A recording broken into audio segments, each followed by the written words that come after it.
Welcome and thank you for joining me on another episode of Me, Myself and Ego. The first episode for 2022, actually.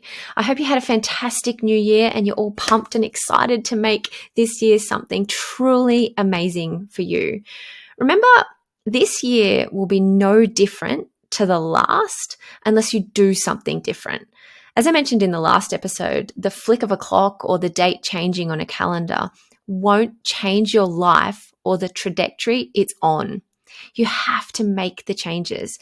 You have to make the commitment and you have to get out of your own way and make shit happen. If last year was a bit of a shit show and you're banking on the fact that the date has now changed and you will magically make this year better, I hate to tell you, but nothing's going to change other than just that, the date. It'll be the same shit show, just in a different time slot. So how do you ensure that this year is one that will make you truly happy? First, you have to acknowledge that you have the power and the control to do just that. Stop relying on the year and the date to magically make you happy. I hate to tell you, but it's you. You are the common denominator and you can either do something about it or not. You have a choice. You are in control of your life, your reality, and you have the ability and most importantly, the responsibility to make this year everything you want it to be. If you just sit back wishing and hoping that things will get better, that things will change, that you're wasting your wishes, your time and your energy. Instead, put that energy into something physical, into taking action, into doing something different. Like I said in the beginning, unless you do something you haven't done before, something different, nothing will change. How can it? How can anything change if you are running around with the same script in your head day in, day out? If you are taking the same unconscious steps through life day in and day out, if you're making the same excuses day in and day out, if your days look, sound, and feel the same as every other day, how can anything change? It's like wearing the same pair of socks every single day for a year. Then on the 1st of January, you expect them to magically stop stinking. It's not going to happen. The only thing that will happen is that you will get used to how much you stink. I'll tell you what I learned the hard way, I might add. I, like many, was going around trying to fix things, make life easier, happier, wealthier, more successful, etc. All the while, my focus was on the wrong things. My focus was on the external rather than the internal. I was changing careers, staff, businesses, partners, houses, towns, cities, and fucking states. I would change clothes, friends, my hair, all in an attempt to bring forth the things I thought I wanted and I needed. Don't get me wrong, I was never one for sitting and merely hoping and wishing. I would manifest and visualize, I would journal and do all of the things. But my focus was still external. Every now and then I'd catch a glimpse of something that needed internal work, but I had no fucking idea what I was supposed to do. Friends and family were forever telling me things like I had brick walls up and I liked the bad boys and that I was too independent, that I was an ice maiden. My kids had even told me in the past that I was too intimidating to most men. Yeah. Maybe they were right. But again, at the time, I had no idea what that meant or how to change it or even if it was a problem. Again, like many people, I went around and around hoping the next year, the next relationship, the next house, town, business, and decision would be the right one, would be better, would work, would make me happier. Yet again, always external.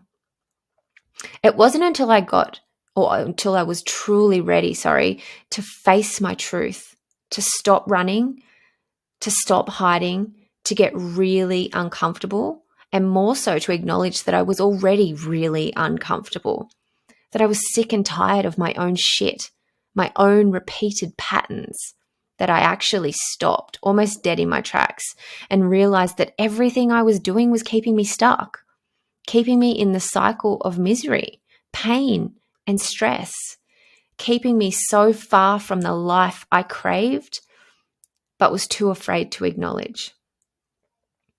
In order to be truly happy, I had to figure out what was most important to me, what my values were. I had to shed the ego, shed the perception I had of myself, shed the stories I had created around who I thought I was, who other people thought I was, and stop taking that as my truth. I had to be brave enough to step aside and step outside the box, outside the societal constraints of what it meant to be a woman, a parent, a friend, a partner, and a human in the world today. I had to trust myself, trust that deep down I knew what I wanted. I knew what I needed, and trust that it was available to me. I had to learn to stop relying on other people to tell me that I was doing well or not so well. Most importantly, I had to learn to trust that I could validate myself, my decisions, my thinking, what I felt, what I saw, and ultimately trust that I could validate my reality, my world, and my life. I went on a bit of a mission to break down all of the conditioning that society had placed upon not only me, but all of us as humans, on women, men, children, little boys and little girls, on parents, on lovers, on husbands, wives, brothers, sisters, mothers, fathers, grandparents, aunts and uncles. What I discovered was no one has the right answers for you. Only you know what you need. Only you know what you want. Only you can decide what's serving you and what's not. The problem is we have been taught, we have been conditioned to not trust ourselves intrinsically. We have been taught to seek and in turn blame the external, other people, the world, the government, our parents, our friends, work, economics, all extrinsic. Yes, these things can and will have an impact on you, but what we need to do is realize, acknowledge, and accept how much they affect us is entirely up to us as the individual. So if you want this year to be different and you want it to be better and you want to be happier, more successful, wealthier, thinner, fitter, in love, whatever it is you want, ask yourself this: is that what I really want? Or is it what I think I want because society, friends, family, colleagues have influenced me and my thinking?